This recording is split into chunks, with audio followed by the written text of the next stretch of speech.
గూఢాచార్యం కేసులో అరెస్టైన యూట్యూబర్ జ్యోతి మల్హోత్రాకు 5 రోజుల police custody విధించింది కోర్టు. పాక్కు అనుకూలంగా గూఢాచార్యం చేస్తున్నట్లు గుర్తించారు పోలీసులు.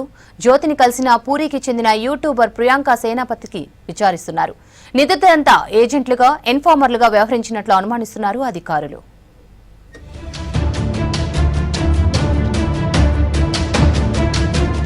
పాక్తో ఉద్రిక్తతల వేళ దేశంలోని పాకిస్తాన్ ఏజెంట్లపై ఫోకస్ పెట్టాయి భారత నిఘా సంస్థలు. దీనిలో భాగంగానే హర్యానాలోని హిస్సారులో ఉంటూ ఐఎస్ఐ ఏజెంటుగా పనిచేస్తున్నారనే అనుమానంతో లేడీ యూట్యూబర్ జ్యోతి మల్హోత్రాను అరెస్టు చేశారు పంజాబ్ పోలీసులు. ఆమె పాక్కు అనుకూలంగా గూఢచర్యం చేస్తున్నట్లు గుర్తించారు. పాక్ నిఘా సంస్థ ఐఎస్ఐకు లీకులు ఇస్తున్నట్లు తెలిపారు. అధికార రహస్యాల యాక్ట్, భారతీయ న్యాయ సంహిత చట్టం కింద అరెస్టు చేశారు.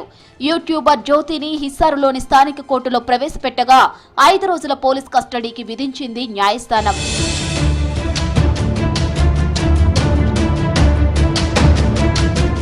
పాక్ హైకమిషన్లోని ఓ ఉద్యోగితో యూట్యూబర్ జ్యోతి రహస్య సమాచారం పంచుకున్నట్లు గుర్తించారు అధికారులు.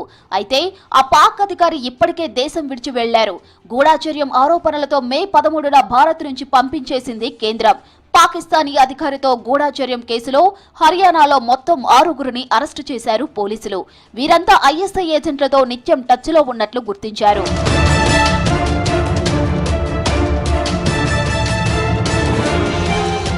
ట్రావెల్ బ్లాగర్ అయిన జ్యోతి మల్హోత్రా ట్రావెల్ విత్ జో పేరుతో యూట్యూబ్ ఛానల్ రన్ చేస్తోంది. ట్రావెలింగ్ లో భాగంగా పాకిస్తాన్ లో పలుమార్లు పర్యటించింది. 2023లో పాక్కు వెళ్లినప్పుడు హాన్సర్ ఉర్ రహీం అలియాస్ డానిష్ అనే వ్యక్తిని కలిసింది. భారత్కు తిరిగొచ్చాక కూడా అతడితో టచ్ లో ఉంది. హసన్ సూచన మేరకే భారత్లోని అలీ హసన్ అనే వ్యక్తిని కలుసుకుంది. అతని ద్వారా పాక్ నిఘా, రక్షణ విభాగాలకు చెందిన వ్యక్తులతో పరిచయం పెంచుకుందని చెప్తున్నారు పోలీసులు.